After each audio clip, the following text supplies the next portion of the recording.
Hello, viewers from Islamabad.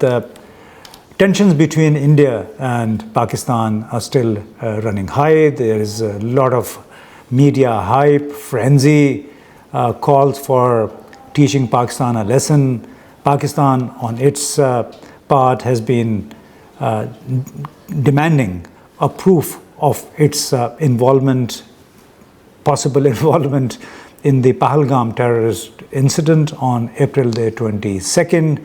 But despite that, the media in particular has been quite aggressive as far as taking action against Pakistan is concerned. And the Indian Prime Minister Narendra Modi has also reportedly given a so-called free hand, freedom of action to the armed forces of India, and this has also then raised political temperatures on both sides, and the Pakistani armed forces also find themselves in a state of high alert to respond to any possible military kinetic action by the Indian forces. And this is an extremely volatile situation. It has triggered anxiety also in Islamabad. That's why it has become imperative for the civil society, for the media to somehow try to help in de-escalating these tensions.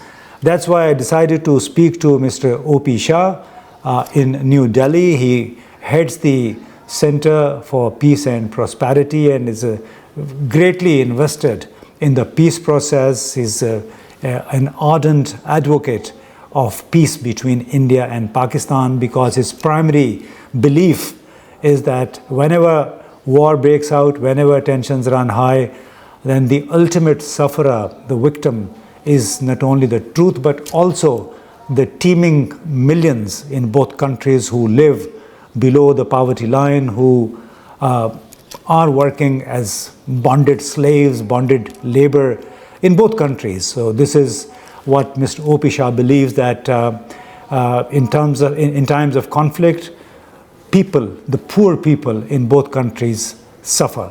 So that's why I asked Mr. O.P.Shah as to whether the advice that has come from the United States, from China, as well as from Russia, to both countries to help reduce tensions, also to engage in talks and cooperate with each other as far as the Pahalgam terrorist incident is concerned. So I asked him whether this advice from three big countries will help in reducing tensions between the two countries. Both civil society as well as media need to play a meaningful and effective role at this juncture. If they don't, then they are failing the society.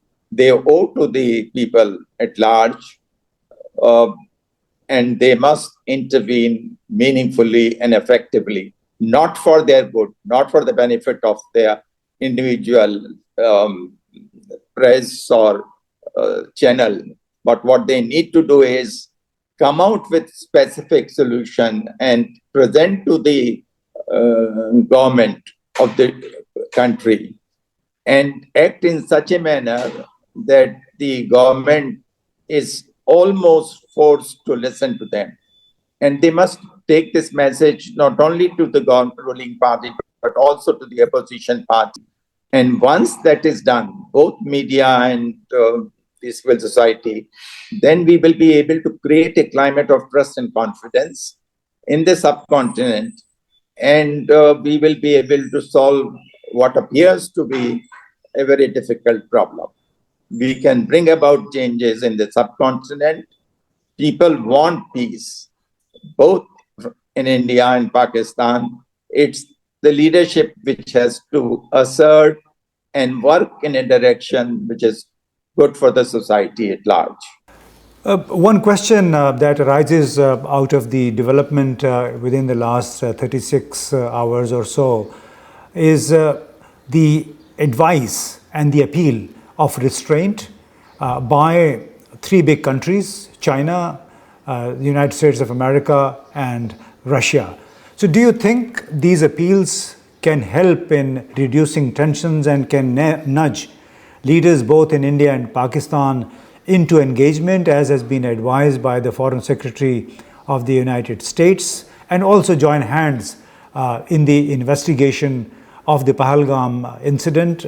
Pakistan had already offered support and cooperation in this. But as a whole, do you think this advice by the three countries can help in reducing tensions? We live in an interdependent world. No one can ignore the advice of other countries completely. Any advice which is meaningful, which is sensible and serious, is always considered seriously. I have no doubt about it that the advice coming from important people would have some impact, provided it is rendered honestly, sincerely, and with the sole objective of bringing about international peace. Thank you very much, Mr. O.P. Shah.